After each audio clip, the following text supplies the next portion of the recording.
Hola, soy José Miguel. El día de hoy hablaremos acerca del siguiente tema, contratos.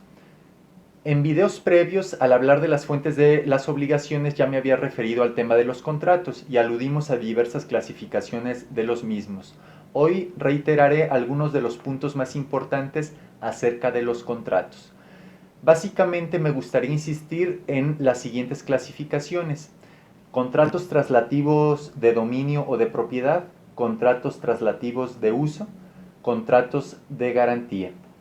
Los contratos traslativos de propiedad son la compra-venta, la donación, la permuta y el mutuo. En estos cuatro tipos de contratos yo transfiero la propiedad o me desprendo de la propiedad de un objeto o de un derecho y se convierte en el titular o nuevo propietario del mismo una persona diferente.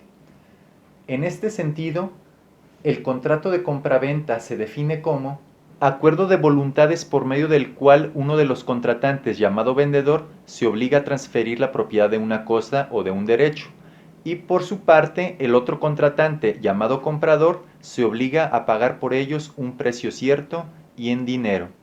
Por otra parte, el contrato de permuta sería aquel en el cual uno de los contratantes se obliga a transferir la propiedad de una cosa a cambio de otra. El contrato de permuta es lo más parecido al antecedente de cualquier operación comercial, que sería el trueque. Yo tengo un objeto y lo cambio por otro sin que intervenga el dinero. Por su parte, el contrato de donación se define como acuerdo de voluntades por medio del cual uno de los contratantes, llamado donante, transfiere gratuitamente una parte o la totalidad de sus bienes presentes al otro contratante, que recibe el nombre de donatario.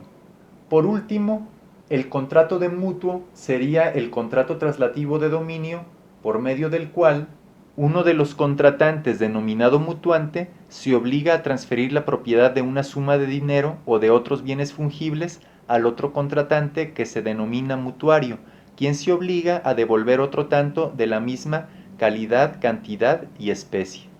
Por otra parte, tenemos los contratos traslativos de uso. En estos, lo único que se transmite a la otra persona es la posibilidad de usar o disfrutar un bien o un derecho.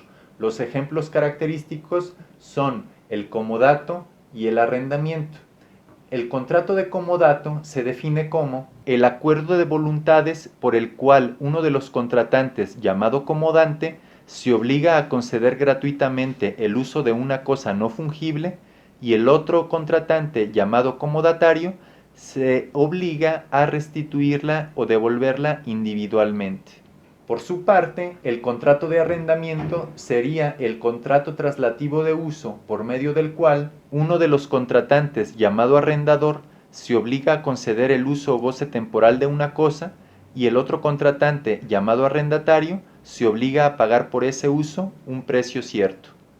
Por último, encontramos los contratos de garantía, dentro de los cuales se ubican la prenda, la fianza y la hipoteca. Habíamos anticipado que estos contratos son accesorios en el sentido de que no pueden existir por sí mismos, sino que necesitan forzosamente de la existencia de un contrato u obligación principal, la cual se necesita respaldar o garantizar.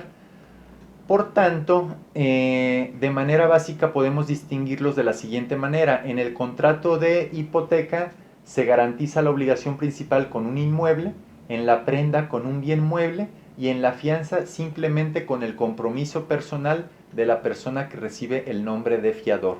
De manera más puntual, podemos decir que el contrato de hipoteca se define como el acuerdo de voluntades de naturaleza accesoria por medio del cual uno de los contratantes, llamado constituyente hipotecario, se obliga a garantizar el cumplimiento de una obligación principal con un bien inmueble de su propiedad, para beneficio del otro contratante, llamado acreedor hipotecario. Por su parte, la prenda sería el acuerdo de voluntades por medio del cual uno de los contratantes, llamado constituyente prendario, se obliga a garantizar el cumplimiento de una obligación principal con un bien mueble de su propiedad, para beneficio del otro contratante, que se llama acreedor prendario.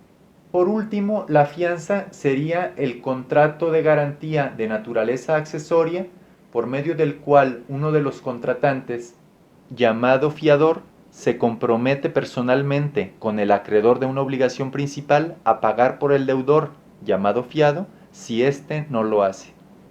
Este fue un breve resumen de los distintos tipos de contratos traslativos de propiedad, traslativos de uso y de garantía, con una breve definición de los mismos.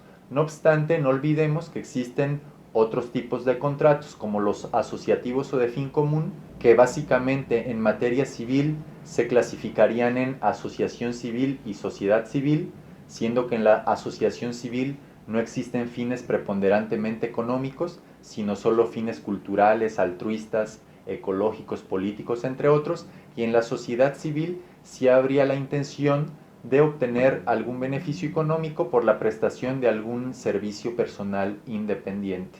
También existen otros contratos como los de prestación de servicios, transporte, alojamiento, entre otros que ya vimos con anterioridad. Nos vemos en el siguiente video.